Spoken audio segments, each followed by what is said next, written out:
Hey there, Wargamers, Justin Arpino here, and today we're going to check out some Battletech.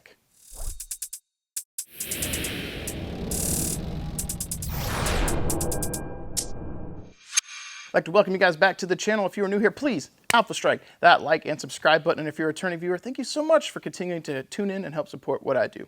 That said, today we're going to be checking out the Battletech Intersphere Recon Lance from the most recent Kickstarter, the Battletech Mercenaries Kickstarter from Catalyst Games Labs. Now, I'm not sure when this is going to be available for general purchase, but if you guys are interested in the contents of this pack or you have one coming from the Kickstarter, I think it'd be cool to let you guys see what's in here today. All right, guys, next up on the docket is the Intersphere Recon Lance, and I think that's the fire starter, and I'm really excited about that little turd. I don't remember what I paid for this box. I imagine it was like $25 because I think the four mech boxes went up in price. As I've said before in some previous videos, depending on when this goes up, the art in the back has been reused on all of these, or at least chunks of these, so these all have the same rear art now. Not the end of the world, but one of my talking points when I look at boxes has always been like, check out this art. Wish it was a print. It's still good art, but it's the same one that's been reused. So, but this is the one we'll be checking out today. Here are the little mechs. So let's see what we've got here. The cards, get those sorted out. And we'll take a look-see.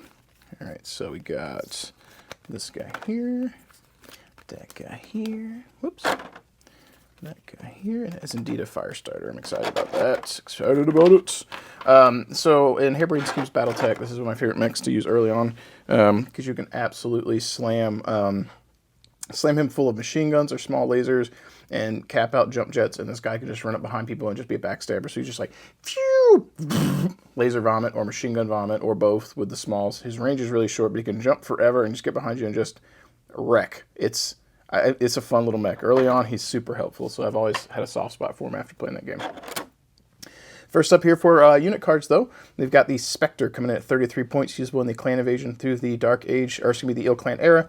Team M3 14J 320 for damage, 6 life, ECM, E&E. So he's got a little less damage output than my baseline mech that I compare to. Higher TMM, higher move, flexibility with the J. A little less life. He's got ECM to shut down some stuff and E&E, so he is less susceptible to criticals in the form of an explosion because he's immune to that one. So not bad. I feel like he fills a couple of voids that the baseline I have doesn't meet, but he's not a primary damage dealer, but he can do things, good objectives, be hard to dislodge, and shut stuff down. So not bad for the points. Coming in at 4 points more, usable in the Dark Age and Ill Clan era only. Team M3 16J 330, 1 damage, RFA, 6 life. So same life here, a little bit less than the baseline, costs a little bit more points, but got same comparable damage plus OV. Harder to hit, more versatility and movement. I think I might have said already, but less life and RFA, so he reduces damage. So like this one, if you're in that era, this one might be a good contender for replacing my baseline and having something that is a little bit harder to dislodge, because Team M3 with a jump and RFA is hard to hit and reduces damage. That's pretty solid. Let's check out his pilot cards here.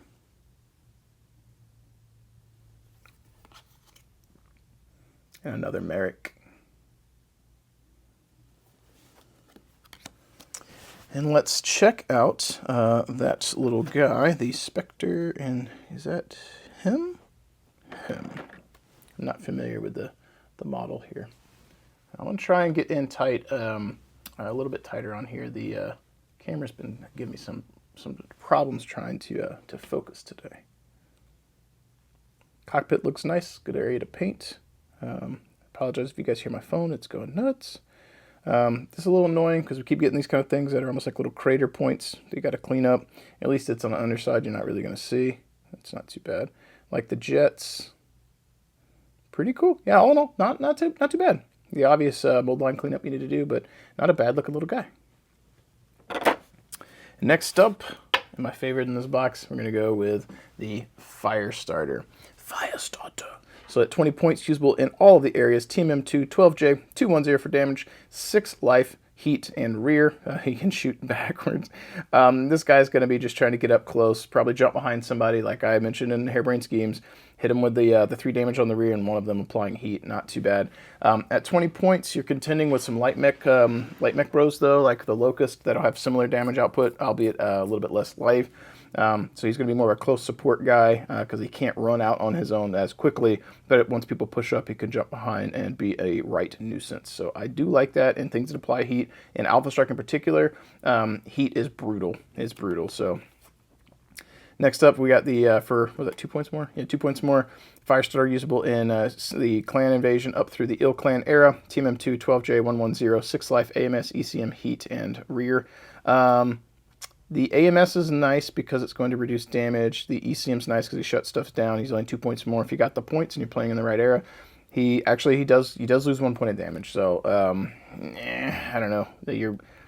I guess if you're using him as a delivery system for heat, you're not as worried about the damage. You would lose 1, jump behind people for the rear shot, bonus hit chance for the heat, and then you have AMS to reduce damage and ECM to shut stuff down. So he's got some versatility. I might skew towards this one because ECM may work, AMS may work, but this you always have. If you're playing against someone who doesn't have a lot of IF, LRM, SRM stuff, AMS doesn't work as much, and if they don't have anything the ECM cancels, then it's useless. So at least with this one, the 2 damage is always useful no matter what you're shooting at because things need to die. Check out his his classic pilot card here. And get a little flippy. Now let's check him out with his Doom helmet. Kind of makes me think of like the Doom guy. I kind of feel like I should have got 2. Yeah, look at the little jump jets. Those turn out really good. A couple areas to clean, obviously, mold lines and so forth, the things we're used to. I wish the cylinders here were a little bit more defined on the areas in between them. That's fine. I just wish I wish they were more crisp and deep. And then I wonder why he's got. I wonder why the panel lines here are different. He's got 1, 2, 3, 4, 1, 2, 3. I wonder why he's got like the different number of panels there. It was a little jarring. I didn't realize that at first. That's it. I like it. He's got all the little like flamers and lasers and all that stuff and all the things I would pack in to just be an annoying little nuisance. And I like the Firestarter. Next up, we have the Javelin coming at 19 points, usable in all eras. Team M2, 12J, 220 for damage, 5 life, SRM. For 19 points, you could be about to grab a Locust at that point level or somewhere in there. That's got more ability to project itself in terms of movement and a better TMM. But this one's probably going to be doing something similar to the Firestarter here in terms of jumping around people and shooting them in the back. I'd probably take the Firestarter over that variant. For 7 points more, we have the 2N variant that is usable in Dark Age of the Ill Clan only. Team M3, 16J, so that's good. 220 for damage, 0 OV, 4 life, case 2, SRM 2, tag. So he's got a little less life than this guy. And then the tag is something you'd want to use. I'm going to have a list built to use if you're going to bring that guy and pay the points. The 16J is nice for jumping on objectives with a high TMM, but he costs a lot of points to do that. So there's probably better jumpers or objective grabbers for that same point investment. Here's his card. And flippy. And let's check out the Javelin, which is this guy. I appreciate that the missile tips are visible here and easy to see. He's got his Darth Vader helmet on. This little area is a little annoying because there's like, that's another one of those little craters right there, pretty significant one. I wish that was not something I keep having to bring up in these videos, but c'est la vie, here we are. But yeah, all in all, still not bad, looks pretty crisp, the standard fare for cleanup. And finally, last but not least, we have the OST Scout, 21 points for this variant, usable in all eras. Team M3, 16J, 110, 5 life, E&E. This one, similar vibe, jump around behind people, throw them on objectives with the J, and try and hold them, or leverage that TMM to hold an objective. So reasonable for that. There might be some other things, similar price, that might get you where you want to be a little bit easier or more effective. The JB variants coming in at 3 points more, I think it was. Yep, 3 points more. At 24, usable in all eras. Team M3, 16J, 110, 5 life, E&E, probe, and recon. So same kind of thing, doing the same stuff, but you're starting to contend with other guys who might be able to do it a little bit better or easier. Let's check out his pilot card.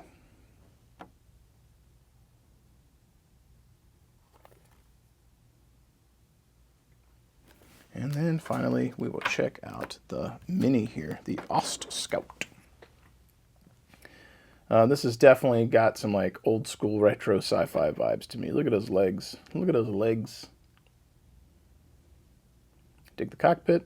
Got a little chest gun. The obvious again mold line cleanup. That's standard fare. Nothing major there. You can see another one of those issues where like this rocket or this jump exhaust here looks really sharp, and then you look at this one on the left and it's soft. You don't get the line delineation. It just kind of fades out and gets real soft. So like that's just poor mold area, I suppose. It's unfortunate. At least it's in a not super visible area, but you can definitely see when you compare these when they should be identical, or at least mirrored across a line, you can see how that one doesn't look like this one. But yeah, all in all, still pleased with what was in this package, and the plastics that I have reviewed all day today still look good. For the price point, I am still reasonably happy, and am hopeful that as things progress in the future, that CGL will continue to up their quality control and the quality of their minis, hopefully. And there you have it, folks. That is my first look at the Inner Sphere Recon Lance. Hopefully that was useful for you. If you're someone who's still waiting on their Kickstarter, please be patient. I hope that you get that soon. And if you're someone who's already got their Kickstarter, that's awesome too. In either case, if you guys have any thoughts, concerns, critiques, anything at all about the channel or this product here, please jump in the comments below and let's get that conversation started. That said, that's all I've got for you guys today. If you're interested in helping support the channel, check the description down below for all the relevant links to help support the channel here, keep it fueled and moving forward. That said, it's time for me to go. As always, keep rolling your dice, keep painting your models, and I will catch you guys next time. If you made it this far, you're probably a viewer that already hits that like button when you see a video come up. You're probably already a subscriber, and you probably jump into the comments down below to help support the channel, to help support that algorithm. But if you're looking for some other ways to help support the channel too, make sure you check the description down below. Maybe you want to pick up some paints from Monument Hobbies. That's my paint of choice. The Pro Acrylic line is chef's kiss, good stuff. Maybe you want to check out some of the offerings from Death Designs, where I work in my day job. We got plenty of 3D printed products, as well as MDF terrain, some of the stuff that I have designed myself and we play with here on the channel. And if you're looking to bolster your Battletech ranks, miniatures, and offerings, make sure you check out Bobby from Fortress Miniatures and Games. He's one of the main supporters of the channel as well, and supporting any of these companies helps support what I do and helps to ensure that I can continue to bring content to all of you. If you want to become a super supporter, I highly recommend you guys check out the Patreon. You guys get that extra little edge to help push more content out, and I really do appreciate that. And my ultimate goal on the channel is to continue to be able to not only put out the content we have now, but to get to a point where you can put out more content later, whether that be battle reports or painting tutorials or just more rambles, anything at all. I'd like to be doing more content for you. This is something that I enjoy. I like being able to cast a light into the darkness to bring a little bit of hobby positivity to all of you and make you feel good, and also enjoy playing games myself. As we do the final sign off here though, I do want to go ahead and switch on over and do the scroll of awesome to showcase all the Patreon supporters, the super supporters of the channel, to give them some recognition for helping support what I do. Thank you guys so much, and I will catch you guys next time.